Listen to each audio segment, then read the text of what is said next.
kay Mami Tati. Akala mo buhati ni Nani, ha?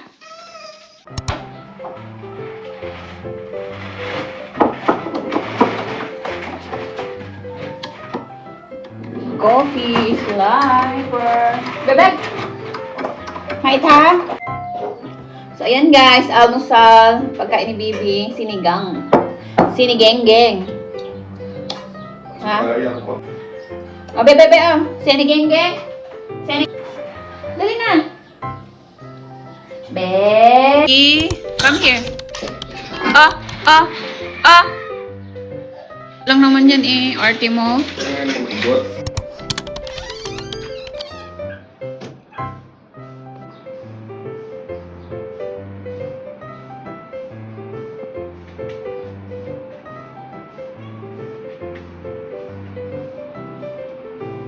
So, ayan guys, maganda sana yung panahon ngayon, mainit, and yung aking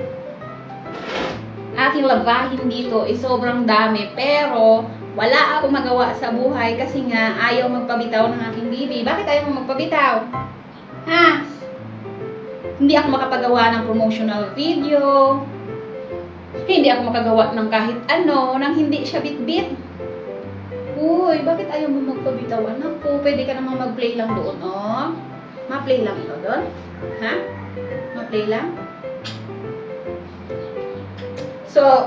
So yun guys, alas 12 na, mag-alas 12 na, and papakainin ko na siya. So kanina talaga, wala talaga akong magawa dahil sa batang to. Ayaw magpabitaw? Bakit ayaw magpabitaw yan? Ha? Bakit ayaw magpabitaw? So, ayaw niya magpabitaw talaga guys. Ang dami ko sanang gagawin ngayon. Ah?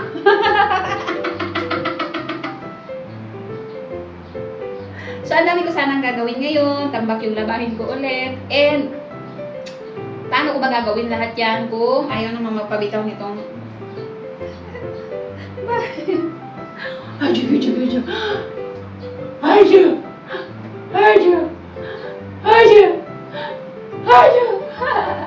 Kahit ilagay ko siya sa walker, nag-iiyak sa walker. Ilagay ko doon sa playmat kasi para maglaro siya. Nag-iiyak nang walang kasama. So hindi ko alam kung bakit. Busog naman siya, kumain naman siya. Dami naman yung nakain niya kanina. So hindi ko alam bakit ganito siya ngayon. And ayan, papakainin ko na siya maya-maya. Kasi syempre mag-alas 12 na. Nagutom na ikaw? Ha?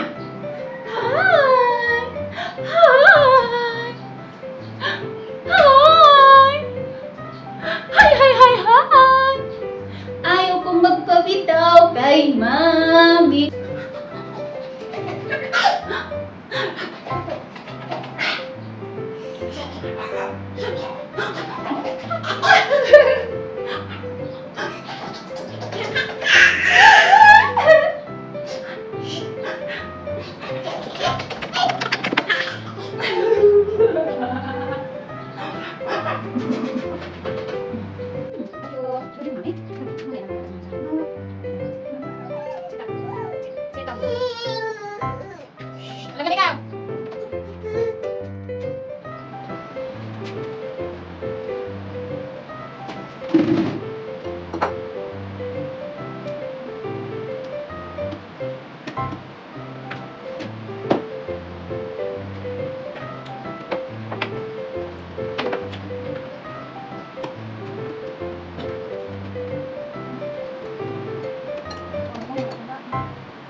So, yun na nga guys, kumakain si baby. So, wala naman ako masyadong magawa ngayon. Gawa nga ng ayaw magpabitaw ng baby ko. So, ang tagal din niyang kumain ha. Ang tagal-tagal niyang kumain. So, ayan today, isi-share ko sa inyo yung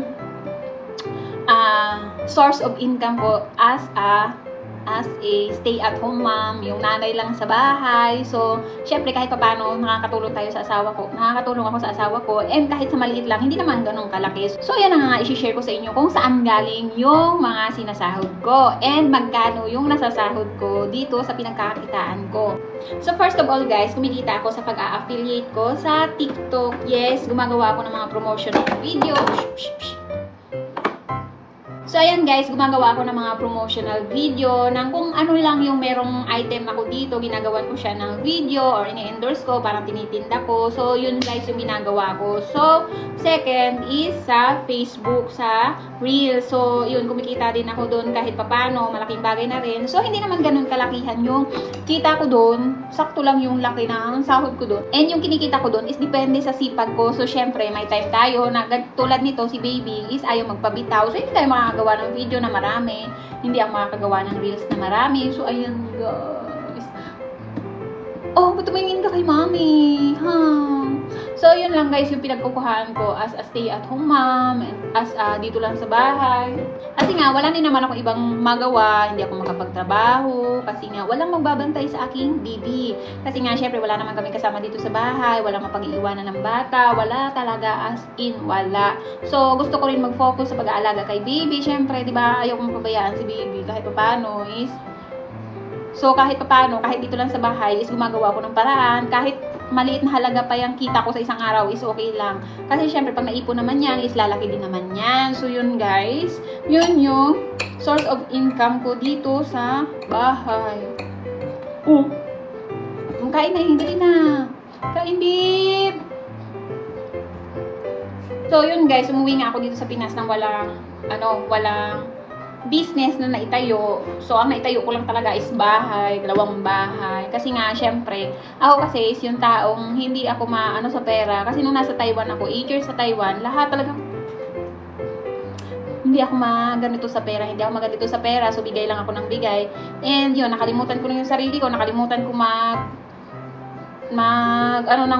parang pag umuwi ka is meron kang passive income, parang ganun. So, okay lang naman guys, kasi nga, syempre, ang pera, para sa akin kasi ang pera, dyan lang, pwede mo namang kitain. So, huwag natin ipagdamot, okay?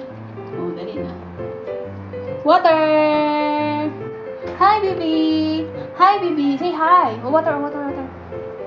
Oh, very good! Very good! Very good! So, yun na nga guys. Ang tagal niyang kumain. Minsan inaabot kami ng isang oras sa pagkain lang. And, ayan, tiyagaan lang talaga sa pagpapakain para kumain ng marami. So, mamaya tutulog naman. Sana pag nakatulog naman ay makatulog ng maayos. Kasi nga, pag ito natutulog guys is,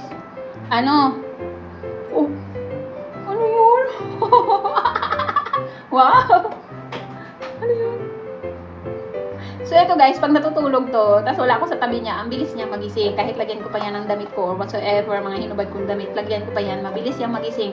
Basta pag nagising yan, tapos hindi niya makapa kung naandyan ako, anong tinitingnan mo?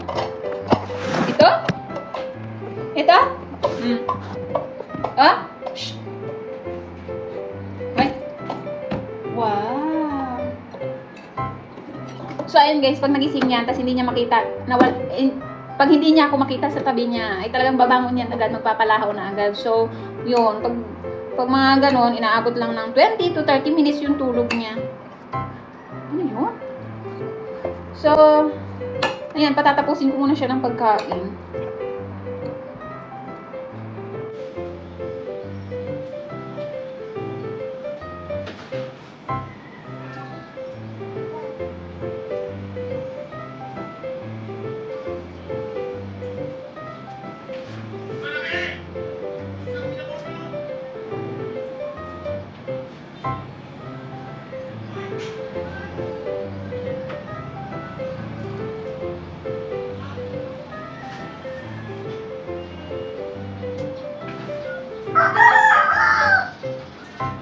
So, ayan guys, nakapagsaing na ako. And ayan, laga tayo ng munggo na lalagyan ng baboy. And yun, tomorrow na lang pala itong aking mga labahin na sobrang dami. Hindi na uubos ang labahin dito sa bahay. And bukas na lang ng umaga. Yun, magsasalang ako ng labahin. So, ayan, ang daming kalat there and kalat there. Wala akong magagawa dyan. Kasi nga, si Bibi kanina ayaw talaga magpabitaw. Ayaw magpabitaw. So, yun, lulutuin ko na lang yung pagkain namin kasi para makakain kami ng mas maaga kasi nga, syempre, alas 5 na pasado. So, yun, marami pang gagawin.